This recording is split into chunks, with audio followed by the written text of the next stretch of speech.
If I were to be buying a condo in Destin, Florida today, really anywhere along the panhandle of Florida, if I could only ask one question, this is the question that I would ask. Has the condo completed its inspections? And if so, what were the results? And here's why that question is so important, because I talk to so many buyers, they're buying a condo and all they focus on is that particular unit that they like, which is fine. But in my opinion, they should be focusing on the condo association as a whole. And this is why. So in 2022, so pretty recently, Florida enacted a law that requires 2 inspections to be done to the majority of condos on the beach. So the first inspection is going to be what we call a milestone inspection. So the goal of this inspection is to see if there's any structural repairs or structural danger that needs to be addressed immediately. Like the milestone inspection is what's going on right now. From what I see, most condos, they pass this. There's not any huge structural repairs that are needed immediately, but not all of them. The second inspection is a structural integrity reserve study, otherwise known as a SIRS. What the SIRS does, it's a long document. It itemizes the large structural components of the building. So you're looking at the roof, plumbing, stairwells, elevators, waterproof exterior. I mean, you name it, these large components that the condo association is responsible to upkeep. That's what it's going to list. And what it does is it gives a useful life for it. So how long is this thing good for? Another 5 years, 10 years, 15 years? And when it is time to replace it, how much is this going to cost? And why that's so important to us is because are they properly planning and budgeting for these big expenses? Because some of the budgeted items, some of these expenses are hundreds and hundreds of thousands of dollars. So if you're not prepared for it, then more than likely the cost to do that is going to be passed on to the owner or the owners in the condo association. Now that you know kind of what the 2 inspections mean, I want to go over some common results that I see and how they could apply to you as a buyer if you're looking at a condo. So the way I compartmentalize it, it's 3 different buckets.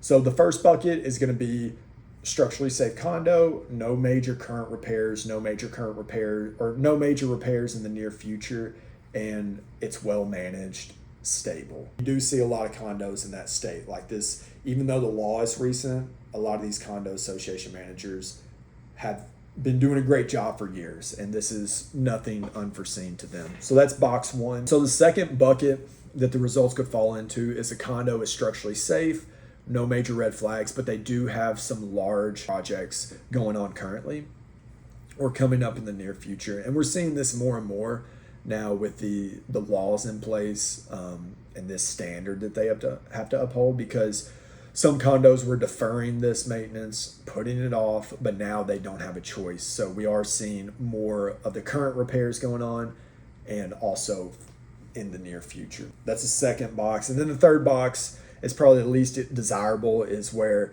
they get the milestone inspection done and there are immediate structural repairs that need to happen. It could possibly be unsafe. We don't see this much, but it does come up sometimes. If your condo or the condo falls into the second bucket, it's not detrimental and not necessarily a deal breaker, because let's face it, all condos on the beach, they require maintenance. This stuff is inevitable. But the main thing to be cognizant of, in my opinion, is what is this going to cost me? So if you ask them this question and there are current repairs going on or repairs needed in the near future, you can ask some follow-up questions like, what stages are the repairs in?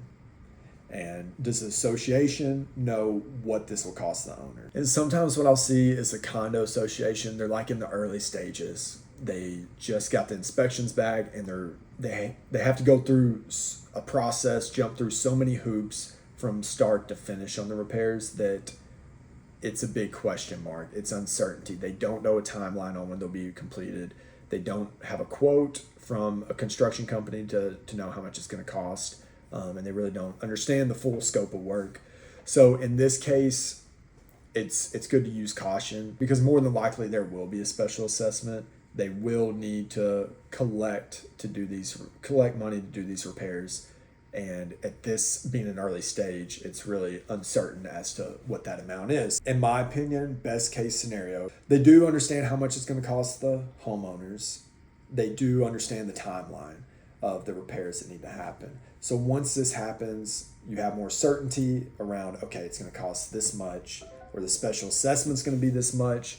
And sometimes I'll even see buyers that negotiate the current owners of the condo to pay for that special assessment before they even buy it. So they get into the unit or they get in the condo, and that's not an expense that they have to plan for in the immediate future. If you understand what questions to ask, you understand where they're at in this process, and you work with a realtor that can help navigate this, or a lender that can help navigate this, then you can come in with a better game plan as opposed to just looking at the unit you're interested in, not knowing these other questions to ask, and then being caught off guard with a large expense that is coming down the line.